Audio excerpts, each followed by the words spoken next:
Communion. So I love the fact that we do something a little different each time we do communion. But sometimes you're like, have I exhausted everything I have on communion? And then I sit around for the week going, I got to do it this Sunday. What can I think of? Maybe a Jetson cartoon. But no. I think to constantly revisit communion, 23rd Psalm, where David is considering his life before the Lord, with the Lord, and he starts with the Lord as my shepherd.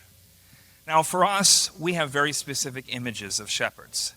If you read ancient Near Eastern understandings of shepherds, it's a little bit different. The shepherds were the bad boys of the ancient Near East. They were troublemakers.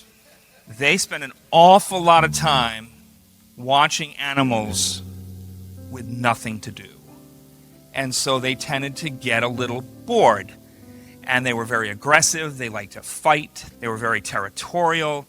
And so kings would love to call themselves the shepherds because they were the protectors. David boasts, I have killed a lion and a bear. In Amos, they picture this shepherd who rushes into the face of a lion and grabs the sheep out of the mouth of the lion. No matter what happens, that lion is not getting the sheep. If all he saves is a leg and an ear, he doesn't care. He ain't giving it up. And he's looking a lion in the face. I don't know how many of you have ever looked a lion in the face. I had a professor friend of mine he was an elephant hunter in South Africa. He got called in when tigers and lions and elephants went crazy and started killing people. They brought him in. And he would do it like this. He goes, it says in the Bible, the devil's like a roaring lion. Have you ever heard a lion roar? It'll turn the blood to ice in your veins. And that's exactly how he talked. And he'd be like, all right. So these shepherds this is not weakling. This is not soft, fluffy violining with a little baby sheep around your neck.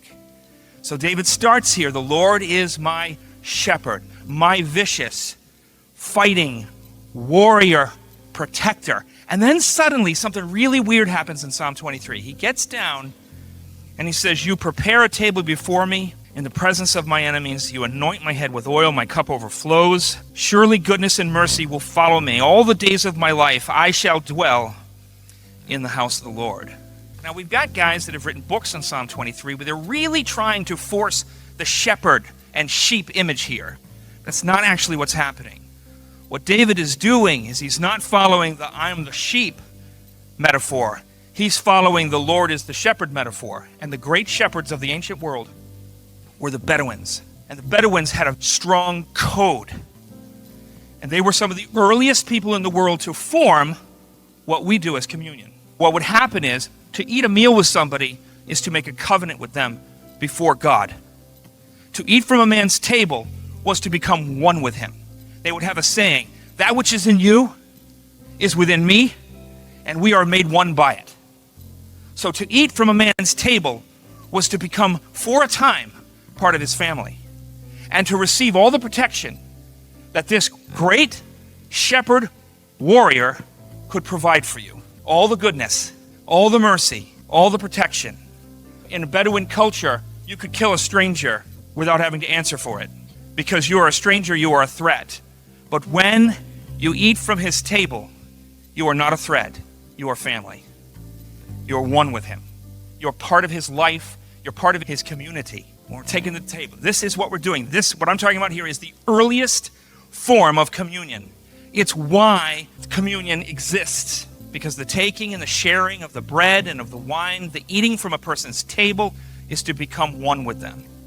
It is to commit to them with a covenant that has God looking over it, God superintending it. So today, when we take communion, we are coming to the table of the Lord, our good shepherd, eating from his table, receiving from him all the love, all the protection, all the acceptance that relationship demands, that act demands.